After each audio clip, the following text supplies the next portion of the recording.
আসসালামু আলাইকুম। আজকে ছোট্ট একটি কাজ নিয়ে আসলাম আপনাদের সামনে। আজকে আমার হাতে ভিভো Y02 এই ফোনটি চার্জিং এরর প্রবলেম। আমি প্রথমে ফোনটিতে চার্জ লাগিয়ে দেখানোর চেষ্টা করি আসলে কিরকম এরর আসে। আর সবচাইতে সহজে এই ফোনটি রিপেয়ার করা যায় এইভাবে আপনাদেরকে কাজ করে দেখাবো যে কিভাবে খুব সহজেই ফোনটিকে রিপেয়ার করা সম্ভব হয়। এই দেখতে পাইলেন আমার ফোনটিতে phone temperature to low, charging stop এই ধরনের মেসেজ আসছে। এই ফোনটি কোনো টেকনিশিয়ান ভাই খুলে নাই। দেখেন আমি ফোনটিকে খুলে রাখছি, ফোনটি একেবারে ফ্রেশ কন্ডিশনে আছে। এই পর্যায়ে আমি এই ফোনটি কাজ করে দেখাবো এবং দেখানোর চেষ্টা করি। দেখেন ফোনটি বোর্ড একেবারে ফ্রেশ কন্ডিশনে আছে। আর এই ফোনটি আমি খুব ইজিলি রিপেয়ার করব। আবারও দেখানোর চেষ্টা করি। দেখেন চার্জিং লজিকটাও কোথাও কাজ করা হয়নি, একেবারে ফ্রেশ কন্ডিশনে আছে। আমি এই ফোনটি ইজিলি রিপেয়ার করব এবং কোন রকম এই পাওয়ার আইসির বা চার্জিং আইসির সিল ওপেন না করে এই ফোনটি রিপেয়ার করে ফেলবো। আশা করি করতে পারবো। আর আপনাদেরকে বোঝানোর চেষ্টা করব কিভাবে এগুলি খুব ইজি ভাবে এই ধরনের চার্জিং এরর প্রবলেম রিপেয়ার করা যায়। প্রথমে আমি আপনাদেরকে বর্ণিয়তে নিয়ে যাব, বর্ণিয়তে দেখানোর চেষ্টা করব।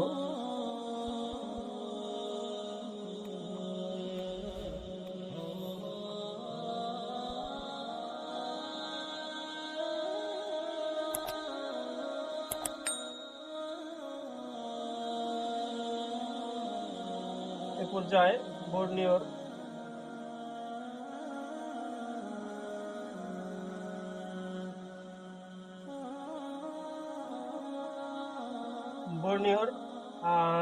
দেখতে পাইলেন এখানে কয়েকটি সলিউশন দেওয়া আছে। একটি হলো বিটম্যাট, একটি ডায়োড, আর একটি হচ্ছে হার্ডওয়্যার সলিউশন, আর হলো ভোল্টেজ। এখন এই ফোনের সবচাইতে সহজে রিপেয়ার করা যায় মূলত স্কিমেটিক ডায়াগ্রামে। এখানে স্কিমেটিক ডায়াগ্রাম নাই, যেহেতু বিটম্যাট আছে। আমি আগেই বলে রাখি, এই যে দেখানোর চেষ্টা করি, হার্ডওয়্যার সলিউশনের যে চার্জিং ডায়াগ্রাম রয়েছে এখান থেকে কোনো সমাধান পাবেন না, বুঝতেই পারবেন না আসলে কোথায় সমস্যা বা কোথায় সমাধান করতে পারবেন, কোথায় কাজ করতে হবে। জাস্ট খালি আপনি এখানে লাইন দেখতে পারবেন, চার্জিং লাইনটি কোথায় গেছে, charging data line, data positive, data negative, এগুলি কোথায় গেছে, বাট এতটুকুই দেখতে পারবেন। যখন এরর মেসেজ শো করবো তখন কিন্তু আর এই ডায়াগ্রামে আর আপনার কোনো উপকারে আসবে না। আমি এই মুহূর্তে ভিভোর ভিভো Y02 বিটম্যাট ওপেন করব। দেখেন বিটম্যাটটি ওপেন হয়েছে। সর্বপ্রথম আমি দেখানোর চেষ্টা করি ব্যাটারি কানেক্টর।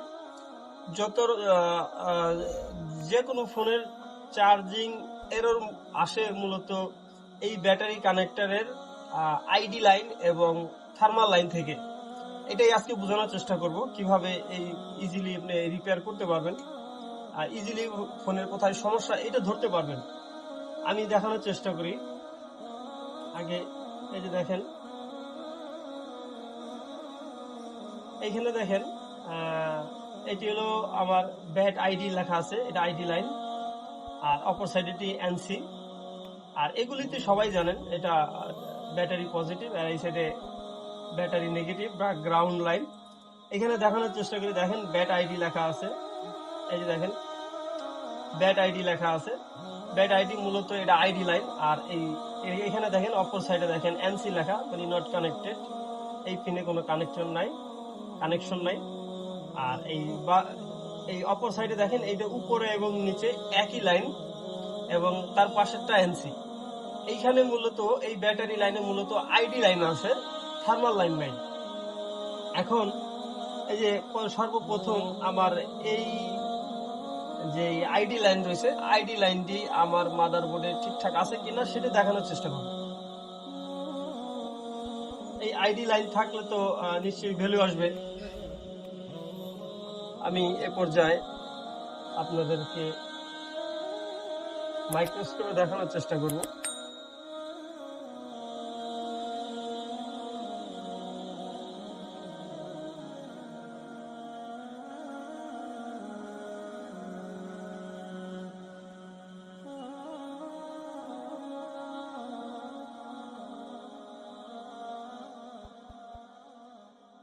দেখতে পাইলেন আমার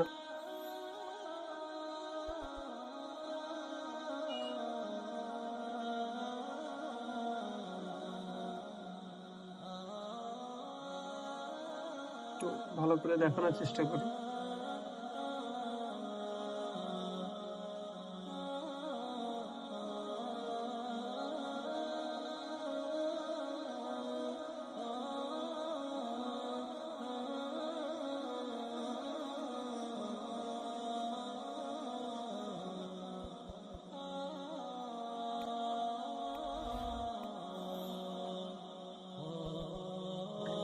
এ পর্যায়ে প্রথমে এটি আমার আইডি লাইন। দেখেন আইডি লাইনে আমার প্রায় 1451 রিডিং আসছে এবং এটি নট কানেক্টেড, এনসি কানেকশন। দেখেন এইখানে কোনো ভ্যালু শো করে নাই। এ পর্যায়ে আমি নিচে দেখার চেষ্টা করি। দেখেন এইখানে প্রায় 1450, উপরেরটার এটা যেহেতু সেম লাইন সেম রিডিংই শো করবে এবং পরেরটাও নট কানেক্টেড। ব্যাটারি কানেক্টরের যে আইডি লাইন এটি আমার ওকে। এখন হচ্ছে থার্মাল লাইন। অনেকেই আছে এই থার্মাল লাইন খুঁজে পান না, বা যদি একটু ডায়াগ্রাম না থাকে তাহলেই যত সমস্যা। আমি আবারও বর্ণিত দেখানোর চেষ্টা করি। দেখেন এই ফোনের 6357 সিআরবি আইসি, পাওয়ার আইসি। এখন আমি আপনাদেরকে সরাসরি এই যে পাওয়ার আইসিতে দেখানোর চেষ্টা করি। দেখেন এই যে পাওয়ার আইসি, এই পাওয়ার আইসিতে সরাসরি খুঁজে নেবেন থার্মাল লাইন, অথবা ব্যাট অন লেখা থাকবো, অথবা থার্মাল সরাসরি লেখা থাকবো। আমি প্রথমে দেখার চেষ্টা করি।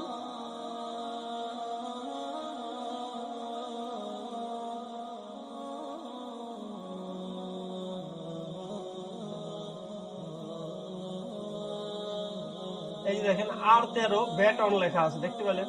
এই যে R13 ব্যাট অন, এই R13 ক্লিক করলাম। দেখেন এটাই মূলত আবার থার্মাল লাইন। এখন এই থার্মাল লাইন ভিভো সেটের বেশিরভাগ ক্ষেত্রে দেখা গেছে সাববোর্ডে চলে যায়। বেশিরভাগ ফোনের ক্ষেত্রে সাববোর্ডে এই থার্মাল লাইনটা চলে যায়। এই যে দেখেন এইখানে আসছে লাইনটা, এই দেখতে পেলেন এখানে লেখা আছে। এই যে আরেকটা রেজিস্টার হয়ে এখানে দেখেন এইখানে লেখা আছে ব্যাট অন। এই সাইডে রেজিস্টার এই পাশে লেখা আছে ব্যাট অন, আর অপর সাইডে লেখা আছে ব্যাট অন কানেক্ট। এই কানেক্টের ফুল ফর্ম হচ্ছে ব্যাটারি কানেক্টর, সরি কানেক্টর। এই ব্যাট অনের ফুল ফর্ম হচ্ছে ব্যাট অনেতে থার্মাল বোঝায়, আর কানেক্টর বোঝায়। এখানে যেহেতু এটা আমার কানেক্টর পর্যন্ত চলে গেছে আশা করি। এই যে দেখেন দেখতে পেলেন, এটা সাববোর্ড থেকে যে মেইন বোর্ডে যে চার্জিং যে কানেক্টরটা থাকে এটা হলো সেই কানেক্টর। এই কানেক্টরের আমি যদি নিচের বাম পাশ থেকে গণি 1 2 3 4 5, এই 5 নম্বর পিনে দেখেন কি লেখা আছে, ব্যাট অন কানেক্ট। এখন মূলত আমার এই লাইনটি আমার সাববোর্ডে চলে যায়। সাববোর্ডে একটা থার্মিস্টর লাগানো থাকে, অথবা ভিভোর অনেক ফোনে দেখতে পাবেন যে ছোটখাটো একটা থার্মিস্টর রিবনের উপরে বসানো থাকে, যেটা সাববোর্ড তো মেইন বোর্ডে কানেক্ট হওয়ার জন্য যে রিবনটা থাকে ওই রিবনের উপরেই বসানো থাকে, ছোট একটা থার্মিস্টর দেওয়া থাকে। আমি বোঝানোর ক্ষেত্রে আমি আপনাদেরকে দেখাইতে পারি যে এখান থেকে যদি আমি চেক করি এই 5 নম্বর পিনটায়, যে 5 নম্বর পিনে কোনো রকম ভ্যালু শো করে কিনা। যদি এখানে ভ্যালু শো না করে তাহলে বুঝতে হবে আমার এই লাইনটি আইসি থেকে মিসিং, আর যদি ভ্যালু শো করে তাহলে বুঝতে হবে যে আমার আইসি ঠিকঠাক আছে, আর আইসি থেকে লাইনটি আমার এই পর্যন্ত আছে। সেক্ষেত্রে আমার এই মাদারবোর্ডের স্টিল ওপেন করার কোনো প্রয়োজন নাই। চলেন আমি একটু আবারও দেখানোর চেষ্টা করি। এটি আমার একটা কানেক্টর। এই কানেক্টরের 1 2 3 4 5 এই 5 নাম্বার পিনে এই যে দেখেন 1396 রিডিং আসছে। আমার এই লাইনটি ওকে, তার মানে আমার লাইনটি আইসি থেকে মিসিং হয় নাই। এখন আমি দুইটি উপায়ে এই ফোনটি রিপেয়ার করতে পারি। একত একটি থার্মিস্টার আয়না, 100 কিলো ওমের একটি থার্মিস্টার আয়না এই লাইনে, এক লাইনে গ্রাউন্ড আর একটি এই লাইনের কোথাও জুড়ে দিলেই কিন্তু আমার এই এরর মেসেজটি চলে যাবে, আর এরর মেসেজটি আসবে না।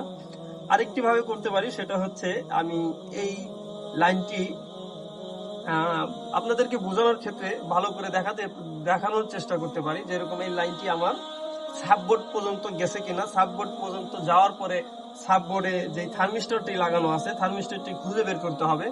থার্মিস্টর খুঁজে বের করে তারপরে দেখতে হবে থার্মিস্টর পর্যন্ত এবং আমার এই কানেক্টর পর্যন্ত লাইন আছে কিনা। যদি লাইন না থাকে সেক্ষেত্রে জাম্পার করে দিলে হয়ে যাবে, আর যদি লাইন থেকে থাকে তাহলে থার্মিস্টরটি চেঞ্জ করতে হবে, কারণ থার্মিস্টরের ভ্যালু কমে গেছে অথবা থার্মিস্টরের ভ্যালু বেড়ে গেছে অথবা থার্মিস্টরটি কোনো কারণে মিসিং হয়ে গেছে বা ভেঙে টেঙে গেছে, এই ধরনের কিছু হতে পারে। যেহেতু আমার এই থার্মিস্টরটি খুঁজে পাওয়াও একটা জটিল কাজ, সেক্ষেত্রে আমি আবার একটু সাববোর্ডটি নিয়ে দেখানোর চেষ্টা করি।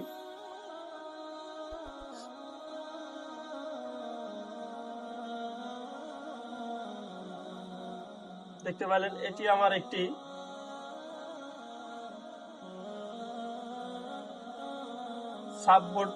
সাববোর্ডের যে কানেক্টরটি রয়েছে, সাববোর্ড থেকে মেইন বোর্ড কানেক্ট হওয়ার জন্য এই কানেক্টর।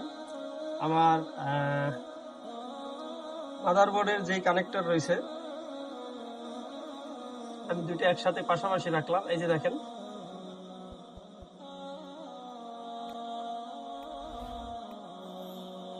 আমার এই 5 নাম্বার পিনে আমার সেই ব্যাট অন লাইন, যেটা থার্মাল লাইন, এই লাইনটি ঘুরে সাববোর্ডে আসে। এখন এই সাববোর্ড অনেকে যদি লাইন খুঁজে বের করতে সমস্যায় পড়েন তো তারা আস্তে ধীরে একটু দেখার চেষ্টা করবেন, আর না হলে এইখান থেকে এই 5 নাম্বার পিন থেকে একটি 100K থার্মিস্টর উঠিয়ে বসাই দিয়ে আরেক সাইড গ্রাউন্ডে জুড়ে দিলে কিন্তু এই এরর মেসেজটি চলে যাবে। আমি এটি খুঁজে বের করে দেখছি, যেহেতু ডিসপ্লেটি ওপেন করা লাগবে তাই আগে খুঁজে দেখছি। আমার এই 5 নাম্বার পিনের লাইনটি সরাসরি এই 5 নাম্বার পিনে চলে আসছে এই জায়গায়। এখন এই জায়গা পর্যন্ত আমার লাইনটি ঠিকঠাকই ছিল, কিন্তু তারপরে এরর মেসেজটি সমাধান হয় নাই। আমি এ পর্যায়ে যেহেতু এইখানে লাইনটি ঠিকঠাক মতন আসছে, সেক্ষেত্রে আমি এই লাইনটি কোথায় গেছে সেটা দেখার চেষ্টা করব, আর সেটা আমি অলরেডি দেখেছি।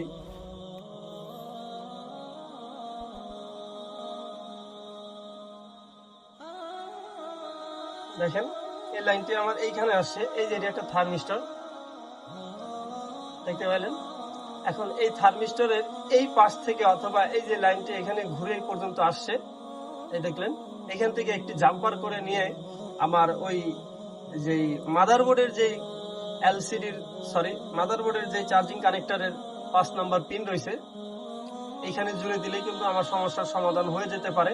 অথবা আমি একটি থার্মিস্টর আইনে আমি আরেকটা কাজ করতে পারি, সরাসরি এই থার্মিস্টরটি তুলে আমি এইখানে বসাই দিলেও কিন্তু আমার কাজটি সমাধান হয়ে যাবে। আমি বোঝানোর ক্ষেত্রে আপনাদেরকে বলতেছি, এখান থেকে একটি জাম্পার করে নিয়ে দিলে কিন্তু এখানে হয়ে যাবে। আমি আবার একটু দেখানোর চেষ্টা করি। এই থার্মিস্টর থেকে একটি লাইন উঠে এই 5 নাম্বার পিনে জুড়ে দিলেই আমার লাইনটি সমাধান হয়ে যাবে। আগে আমি একটু সমাধান করে দেখাই, সবচাইতে ভালো হয়।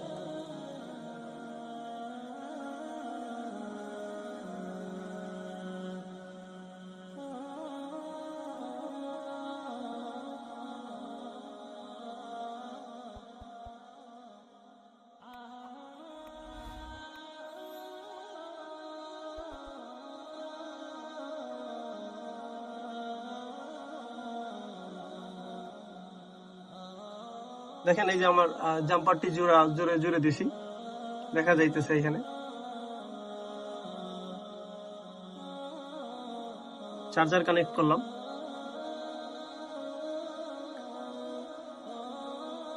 চার্জিং লোগো আসছে।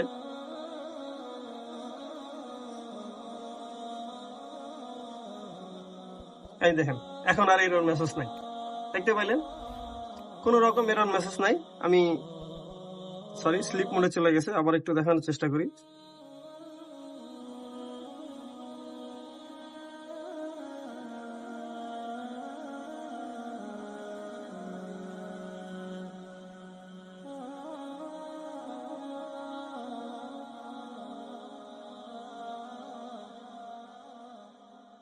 ফোনটি অনই করে ফেলেছি। যাই হোক, একটু অফ কন্ডিশনে থাকলে বুঝতে সুবিধা হয়। আমি আবারও ফোনটি চার্জে লাগিয়ে দেখানোর চেষ্টা করি, দ্বিতীয়বার দেখানোর চেষ্টা করি। দেখেন,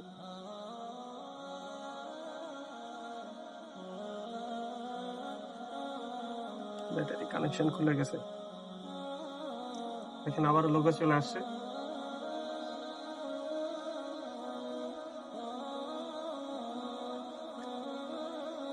দেখতে পেলেন, সুন্দরভাবে আবারও চার্জ নিতেছে। আমার মিটারে প্রায় 1.7 এম্পিয়ার চার্জ টানতেছে। আমি এ পর্যায়ে আবারও দেখেন, এই যে থার্মিস্টরের থেকে যে লাইনটি, এই খালি ডিসকানেক্ট করে দিলাম। করে দিয়ে আমি ফোনটিকে আবারও চার্জে লাগাই। দেখেন, এই দ্বিতীয়বার চার্জে লাগাইলাম। এখন কিন্তু এরর মেসেজ শো করবে সরাসরি। দেখেন, আবারও লোগো আসছে।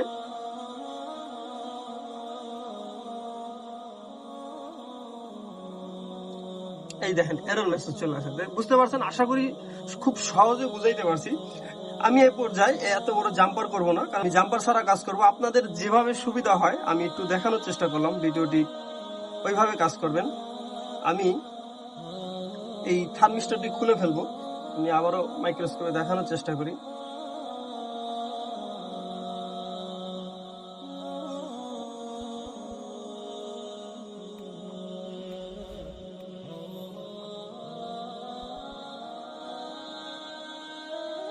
আমি যেটা করব সেটা হচ্ছে সরাসরি এইখানে জোড়াই দিব।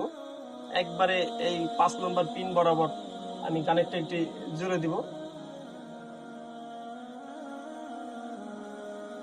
একবারে এই জায়গায় জোড়াই দিব।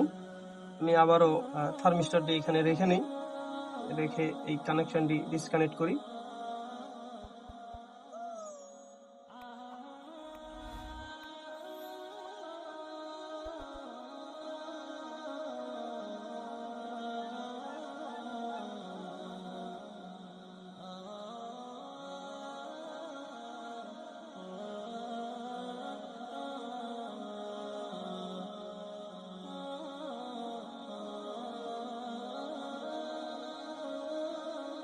এ পর্যায়ে আমি আবারও ফোনটি চার্জে লাগানোর চেষ্টা করি।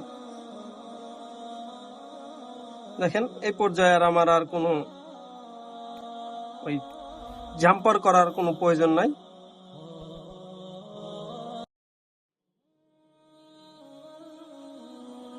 সরাসরি চার্জে দিলেই হবে। আমি এই জায়গার থার্মিস্টরটাই খুলে নিছি।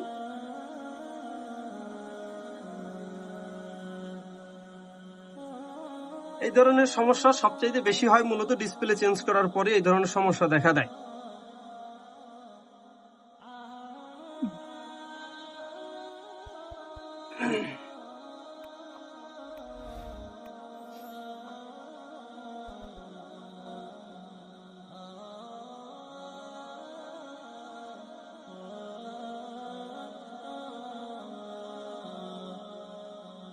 দেখতে পেলেন, এই যে সুন্দরভাবে আবার চার্জ হইতেছে। এই মুহূর্তে আমার ফোনটিতে 4% চার্জ আছে। ফোনটি স্লিপ মোডে চলে গেছে। আমি আবারও একটু দেখানোর চেষ্টা করি। এই যে দেখেন, ফোনটিতে 4% চার্জ আছে।